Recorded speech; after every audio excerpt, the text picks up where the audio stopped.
And I don't bother putting in any of the contouring of the mountain yet. But again, we have this color field. And if you'll notice, there is another sort of hill right in front of it, but it's so close to the same value as this that I might just use that same batch of color. It looks like it's a little bit more orange in it, so I'm going to add a little more yellow and red to it and just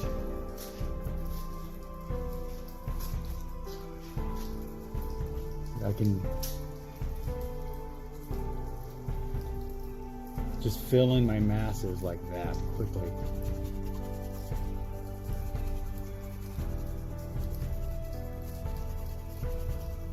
And then in front of that, we have a greener hill. So I take Prussian blue, yellow, make my green, and then add some red to gray it, because it's pretty gray out there. Put little noogies in there. Now that came out pretty orange. It's an orangey green, which kind of tells me that it needs a little bit more blue in it. Is that what we're going for? Yeah.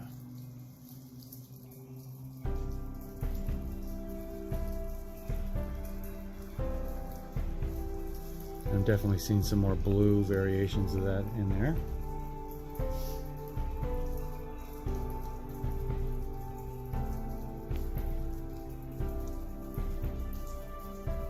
And there's dead grass and all kinds of things. Now we come up onto this yellowy hill up here.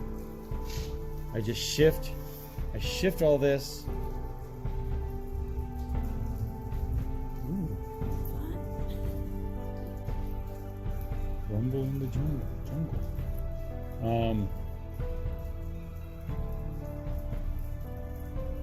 It's kind of an orangey hill, so I'm going to make orange. And I make it right into the green. Why? Because the green has blue in it. See how intuitive that is? Just maybe probably go lighter with that. I think I want to go a little bit lighter, that value. Maybe even a little bit more yellow in that. I might need it. Let's see. There's more.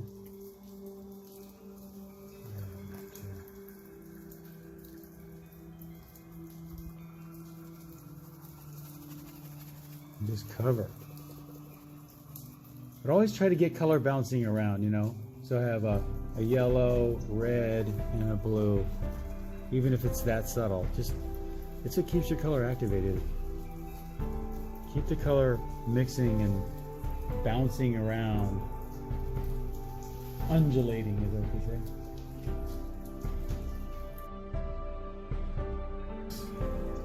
We've got another interesting shape that kind of moves down the hill this way.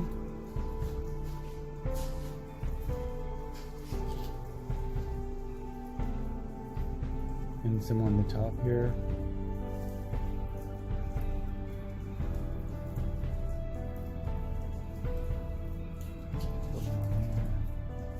You just create a pattern.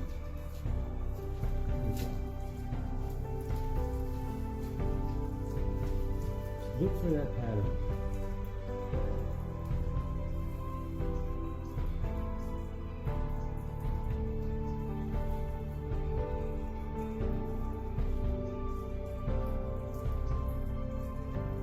We certainly could put some foreground elements in there too. And remember, on a day like this, you're not getting really hard lights and shadows. You're seeing mostly the local colors, or the basic color. And what can be really nice is if the light does come out, you've already got it built. So all you do is just lighten up an area. Where this, like for instance, earlier we had a little spotlight right here. That could be really nice. So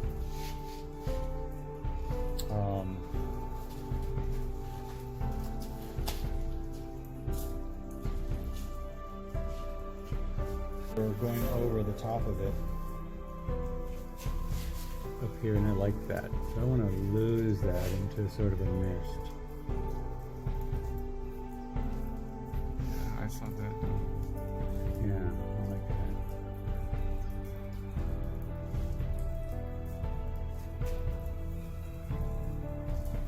So rare to get clouds around here. That's how I was hoping to see that. I know. Every time when I saw the mountain with clouds, I want to paint it. Yeah. So that's fun. Just really, if you squint your eyes, there's really not a whole lot of information. Most of the values, if you'll notice, most of the information's on the contour. Mm-hmm. So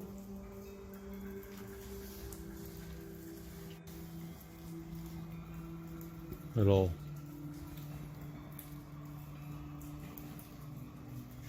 Skyline. yeah, just a few little bits of information there. I wouldn't get too. You can really get carried away with these contours, so be careful. They'll pull you in, and they won't let you go.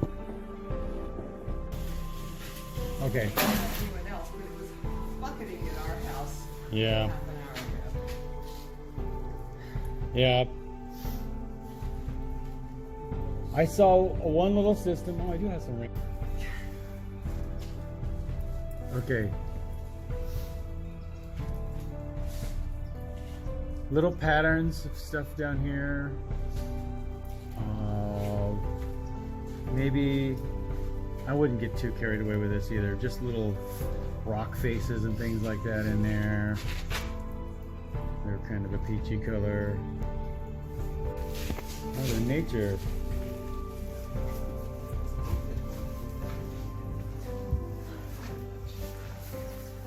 It's coming in at an angle. Alright, so we have just these red things in there. Alright, let's put those in there.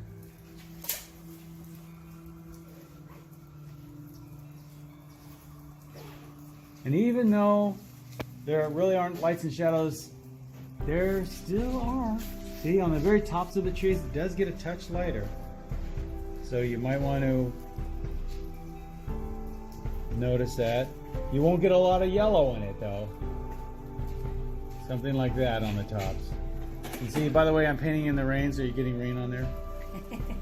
Just so you know. I did that on purpose.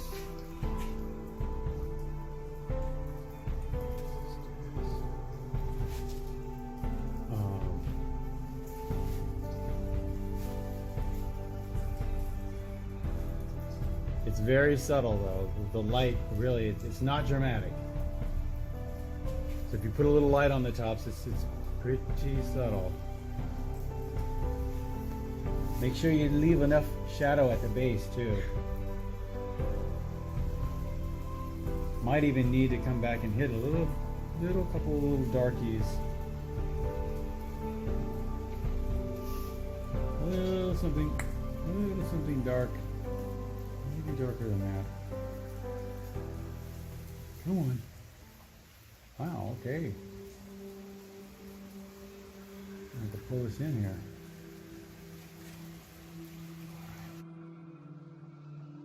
Look how dark they are. They shed their bark. Some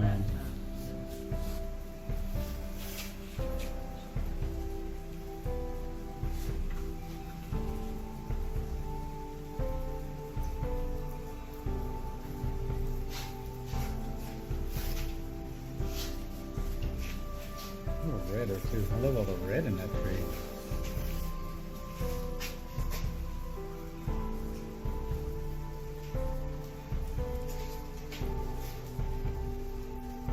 See the arcing in the branches? Look for all these little arches.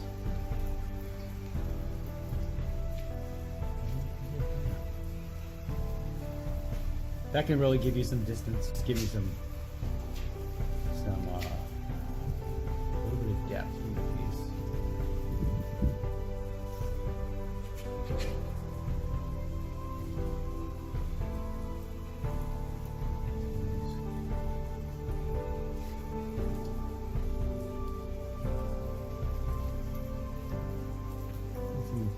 Getting some red in those sycamores.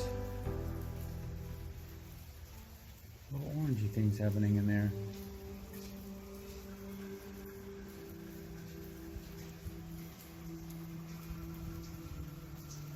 That's a little trick too. If you have something like a green in the background, you might want to really accent the fact that the green in the foreground is quite a bit yellower to push that back.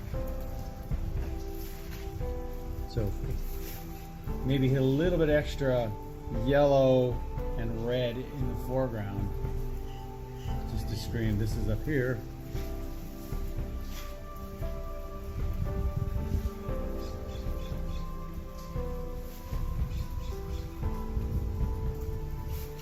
I could throw some things in there too. Oh boy, it never ends. Drop it in there.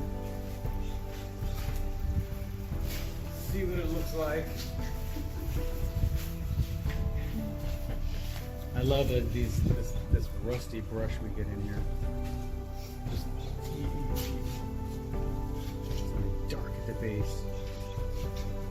Something dark in there. All right.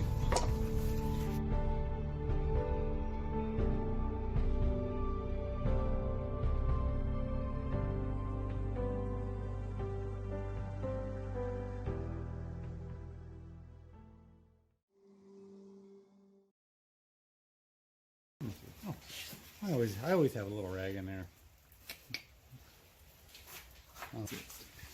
Nice looking color in there. Look at these greens and violet, blue. You got just about everything in there. Every gray you could come up with. Blue, green, orange. Why not? And you know, what I was saying is that because he has very little information back here, and you know, very muted colors, but not a lot of activity. Look at all the activity in the foreground. It just makes it look even more active. That's a texture. What's amazing is it's to see an Eastern painter take, well, I mean, it's Western painting, but this type of painting took a lot from Eastern painting. But just to see you jump into it, it's Thank you. yeah, but you're like a fish in water. I mean, you're just like, it's gonna Yeah, be I think absolutely your no style time. really inspiring. Well, thank you for the inspiration. Great. Of Look at all this color. You're just completely not afraid of color and texture. Thank you. I mean, the thing is that's what's gonna carry you. Any suggestions? No fear. Any suggestions? I don't know if we needed the houses, although that kind of, or maybe less red. I see. Is this block too empty? Should This? That's okay. That's okay. That's okay. Okay. Oh, I like it. Be careful of putting this in the center. It's not in the center. It's not dead center. Just be aware if you have a triangle underneath the triangle. I hardly even noticed it though because the way you broke it up, it seems to work fine. Just watch out for those kinds of things. A little more asymmetrical. That's about it.